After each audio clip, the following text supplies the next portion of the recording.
казвате, че аз не мога да го такова, той не ме чува. Да. Окей, добре. Разбрах. Ами хубаво.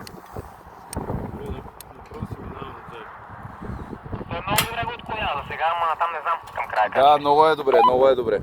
Много добре го отклонява, много добре. Ще отклоняваме този детайл, ама то ви може би, аз не знам. Това е, да. Тая рамче съдит прилича на самолет.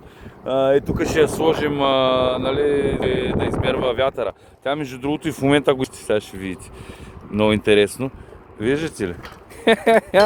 Защото сензорите за измерване на вятър са сложени и да, рамката се казва. Значи така, сега, тук е колегата, го.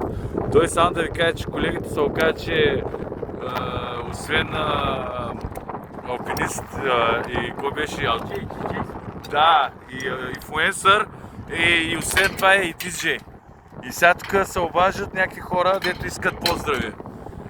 И диджея пита колко пари струват поздравите. Сега, например, Иван и Андрей искат поздрави, ама ние не ги познаваме, тъй че диджея трябва да ги поздрави. Диджея ще ги поздрави сега. Ще ги поздравя, естествено, само че с кое парче? С кое парче трябва да кажа, с кое парче и диджея ще ви го пусне или най-ново да ви го изпее.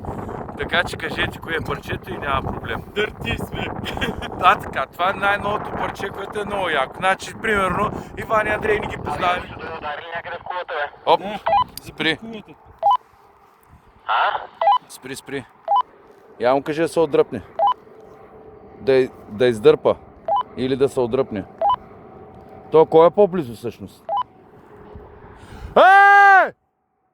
Кире!